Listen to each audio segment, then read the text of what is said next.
Hola, avui parlarem de la recuperació, aquest moment després de l'esport que a vegades queda molt oblidat, però que no per això és menys important. Tenim molt en compte què mengem abans de l'esport, tenim molt en compte què mengem mentre fem esport, però a vegades quan ja no hem acabat és el moment de passar-ho bé. I no és ben bé així. Avui us ensenyaré un batut que ens ajudarà a recuperar tots els teixits musculars de tot l'esforç que haurem fet durant l'entrenament o durant la competició.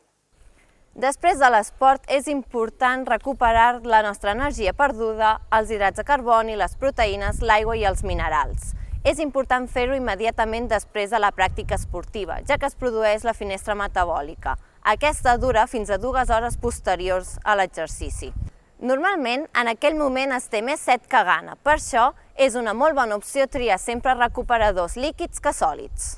Ja tinc tots els ingredients aquí preparats, que encara que vegueu molta cosa no patiu, perquè és molt fàcil de fer aquest batut i només que arribeu a casa, en un moment el tindreu a punt per menjar.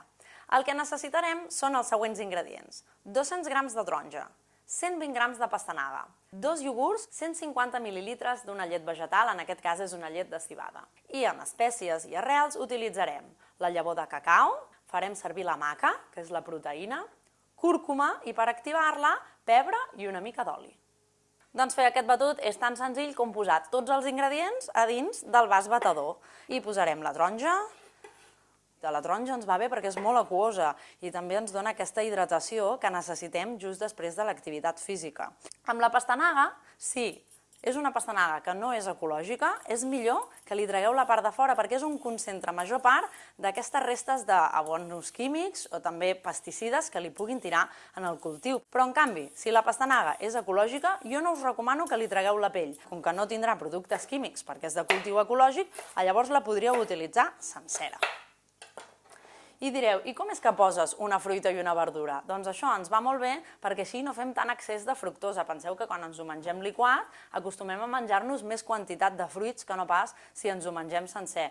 Ara ja hi hem posat els fruits i anem a posar el que és la part més proteica, el que ens ajudarà a recomposar tots els teixits. Farem servir aquests 2 iogurts. Ara hi afegirem el liquat vegetal, que com en aquest cas és un liquat de cereal, de la civada, ens aportarà aquests carbohidrats que també va bé recomposar perquè els hem perdut durant l'activitat física. El cacau, que també és una manera de portar-li una miqueta de grasses, una miqueta de proteïna i també ens donarà aquest gust que tant ens agrada. N'hi posem una culleradeta. La maca, que és una arrel dels Andes, que té un contingut proteic molt alt i a més dels iogurts ens ajudarà també a que aquest batut proteic ens ajudi a recomposar els teixits. I per últim, la cúrcuma, que és un superfood, que en diuen, un superaliment, perquè és un antiinflamatori molt potent i després de l'activitat física, com que tendim a tenir petites inflamacions a les articulacions, doncs ens pot anar bé que la fem. Però és molt important que ho barregeu amb una mica de pebre i una mica d'oli d'oliva, perquè així activem més l'acció que fa sobre el nostre cos. I ja tindrem el nostre batut llest.